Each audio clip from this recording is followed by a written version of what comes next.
వ్యవసాయం చేస్తున్నాయి. వ్యవసాయమేనా? ఎట్లా పంటలు మంచి వెళ్తున్నాయా? ఏం వెళ్తున్నాయి?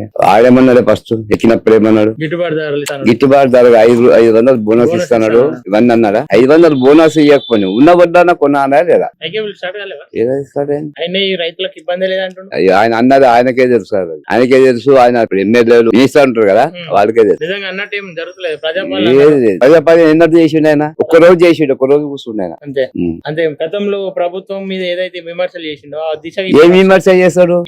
విమర్శ కాదు, విమర్శ చేసేది కూడా మాట తరికుందా ఆయనకు? రోజు జరా ఈయన ఒక మాట అంటున్నా అనేది ఏంది? దాన్ని ఇప్పుడు నదుగురు ఐదు కదా, నదుగురు ఎందుకు అంటుండు అని ఏమన్నా మాట ఉందా వీళ్ళ? అదే సమాచారం ముసలోడు చేసి ఉన్నానంటే ముసలోడు చేసిండు కరెక్టే, కానీ ఆ మాట అనవలసిందా సీఎం? చెప్పు అది. ఇప్పుడు ఎన్నికలు వస్తున్నాయి మళ్ళీ పార్లమెంట్ ఎన్నికలు. నాకు 14 సీట్లు ఇస్తే నేను రాష్ట్రాన్ని అభివృద్ధి చేస్తానని రేవంత్ రెడ్డి అంటే. మరి నీకు ఇప్పుడు 63 సీట్లు ఇచ్చినావు, ఏం చేసినావా? అది ఇస్తాం కరెక్టే, ఇది ఏం చేస్తున్నావు నువ్వు? ఇప్పుడు చెప్పు సమాధానం. అంటే నమ్మరాదు ఈ మాటలు? నమ్మరాదు కాదే. ఇప్పుడు సేటు 80 లక్షలు పెట్టి ఇల్లు కట్టిండు, ఒకటి కుంగిపోతుంది పోదని కాదు. ఇక్కడ మనమే ఉన్నాము, పోతాం కానీ ఇదైపోతుంది. ఎప్పుడు కూడా పోయిన దాని గురించి ఆలోచించకు, రేపు జరిగేది ఎట్లా, దాన్ని ఎట్లా చేస్తే బాగుంటది అది మాట్లాడాలి, అంతేనే కదా. రేపు అంటే ఎట్లుండబోతుంది అనుకుంటున్నాను. చాలా కష్టం అనేది, చాలా కష్టం అది. అభివృద్ధి దిశ ఏం లేదంట లేదు ఆయనకు లేదు, ఆయన మాట్లాడాడు, ఆయనకు తరీకా కూడా లేదు చేసేది. ఇప్పుడు ఎలక్షన్లు వస్తున్నాయి కదా, మరి ఓలకేద్దాం అనుకుంటున్నాను. ఇలాంటి చేసేది పట్టు ఉంటుంది కదా, ఎట్లయినా బీజేపీ వస్తుంది. బీజేపీ ఎందుకు? బీజేపీ ఇక్కడ ఈ రేంజ్ లో మాత్రం బీజేపీ వస్తుంది, ఎందుకంటే చేసే పనులు కరెక్ట్ ఉంది. వాళ్ళు మాట్లాడే తరీకున్నది వేరే ఉన్నారు.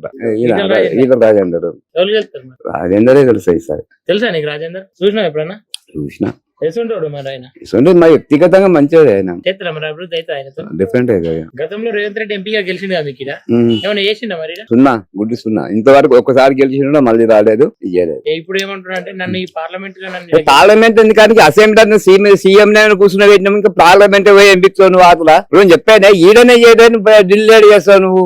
ఏంటంటే ఢిల్లీ నుంచి వచ్చేది రావా? ఇప్పుడు వచ్చారావు. టీఆర్ఎస్ బీఆర్ఎస్ అలాగనే ఉండే, బీజేపీ అలాగనే ఉండే, వాళ్ళకను ఉన్నారు. ఉన్నప్పుడు ఏం చేసి వచ్చేది ఇస్తూనే ఉంటారు, చేసేది ఖర్చు పెట్టేది ఉండాలి కదా. నువ్వు ఏమన్నదే 5 గ్యారెంటీ ఒక గ్యారెంటీ ఇచ్చిండు చెప్పు, ఏది ఇచ్చిండు కరెక్ట్ గా? నువ్వు కాగితాలు పెట్టినా ఒక్కొక్కడు జిరాక్స్ తీసి ఎన్ని వెయ్యిలు కోట్లు పెట్టి జిరాక్స్ అదే మనకి చేద్దామన్నారా? ఒక్కొక్క మా ఇంట్లో 6 జిరాక్స్ 6 రూపాయలు పోయినాయి. అట్లా సెట్లు అయితే 12 సెట్లు 1272 రూపాయలు పోయినాయి.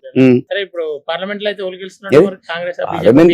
డిఫరెంట్ గా ఏ కలిసి రాజేంద్ర కలిసి